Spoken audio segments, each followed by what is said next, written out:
Those are the three tools I use to understand my external environment.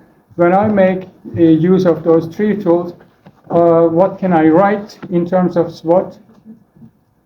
Can I use the information I'm collecting from making this analysis in my SWOT?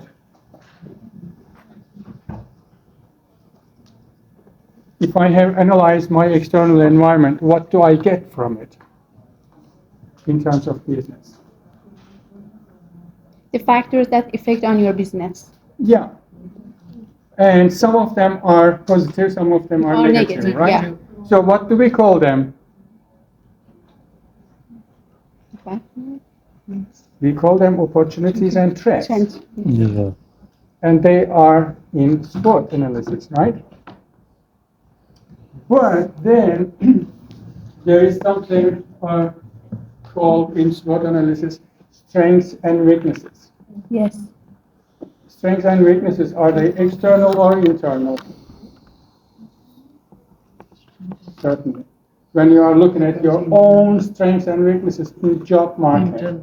These are internal. Internal. You are looking at yourself, right? Yeah. What am I good at it? What I'm lacking? Actually, SWOT analysis you always use unconsciously. I say that to my old students. When you are looking for a partner, you are using SWOT. Yes. You are looking at what opportunities there are, what threats there are out there. And you are looking at yourself. And then finding out a strategy. And finding a partner. You have never thought about that, right? But when you learn SWOT, you will be doing this sort of analysis in a much more clever way in the future. If you are really good at selling, you can overcome some threats easier. You can make use of some opportunities much better by using your strengths.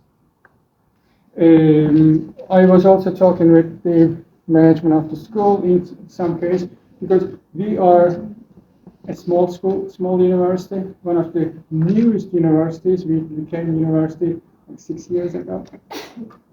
And if we think about our strengths and weaknesses too much, and especially our weaknesses, it will take lots of time to fix them. But if we focus on our strengths, we build on whatever we are doing. If we build on our strengths, it will go faster. We can make a difference.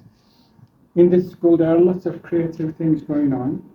Lots of people who are really creative, entrepreneurship minded. They are doing interesting things. And if we can double them up, we will get much better results. Like last year's numbers, based on last year's numbers, we got silver medal in teaching excellence.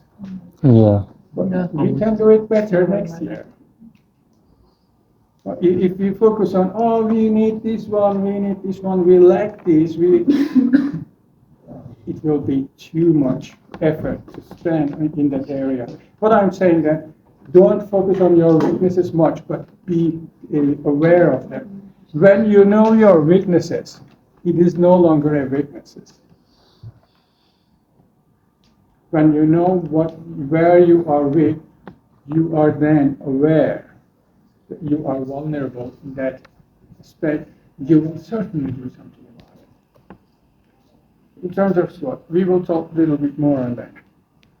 Today, we are going to talk about, like, if I'm going to complete my SWOT and make some internal analysis, what can I do? How can I analyze my organization? For these, there are also some tools. One of them is called, I will go quickly, one of them is called 7S, the other one is called value chain analysis. Value chain analysis, I will talk much more on that. I mentioned that from first day on, many people still use it in a debatable way. I will try to give you some ways of using it where you can really make some differences and get really useful stuff out of it. And I will provide examples. First model I will be shortly mentioning. It is called 7S. 7S simply shows your 7 words: strategic, structure, shared values, stuff, skills, style. It has some problems already, I can tell you, because these are old stuff. If you look here, for instance, it says number 6, skills. Number 5, skills. Including this. There, it is repeating itself in a way. So they could also made it like 6S, right? Or 5S, for that sake. Because style and systems, they are quite very much related, as well as structure. So what is the difference between them is quite not so clear cut. But let's say, number one, if the organization have a clear strategy, it is certainly a plus, it is certainly a strength. Right? If you don't have it, it is a huge problem, right? You don't know where you are going to go, where you want to go. And just by defining, that's another thing, just defining where you want to go in terms of, as an organization, long term, 5 years, 10 years, it is not enough if people do not share the values you have. As a management team, you may have decided on doing something, expanding internationally, or increasing your market share, or increasing your profitability. Those are all different things. If people are not working for the same purpose, you are in trouble, right? Then having a strategy wouldn't mean much. Structure. It is debatable, but in a very clever way, I can say it this way: if the structure supports what you want to do, if you want to increase, please close your phones, disturbing me. Yeah. If you want to, yeah, it's disturbing. It is debatable. Sometimes in some companies, you will see much more hierarchical way of organizing. There are many layers between the lowest or entry-level jobs and the top. There are like 7, 8, 10 layers. And information flow, because that's the important thing, information flow. When this guy says something, is it going to the bottom in the same way, in the same clarity? And or how people are communicating in between the departments at the same level. Those are quite important. I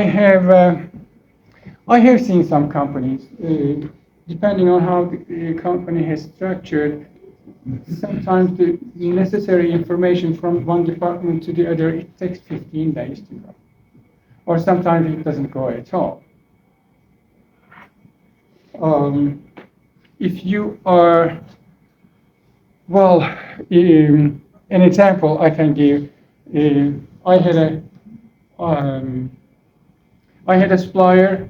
In that supplier, I had one salesperson, but she was not a salesperson. She was a sales assistant or support, something like that.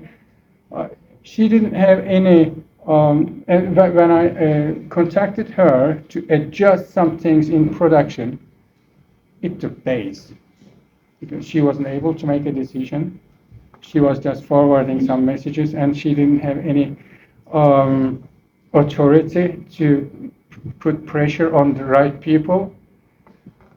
And I wasn't sure if my request was going to be realized, going to be served by the supplier. After some time, everything, all communication became so difficult. Doing business became so difficult. We said, okay, we are not going to do more business together. Thank you. On the other hand, hierarchy.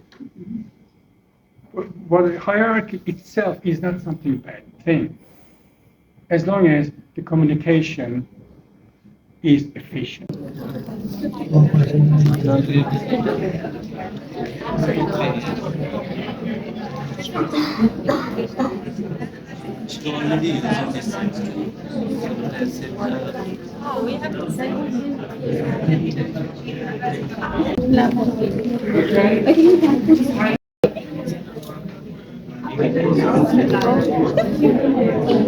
That they have to discuss those.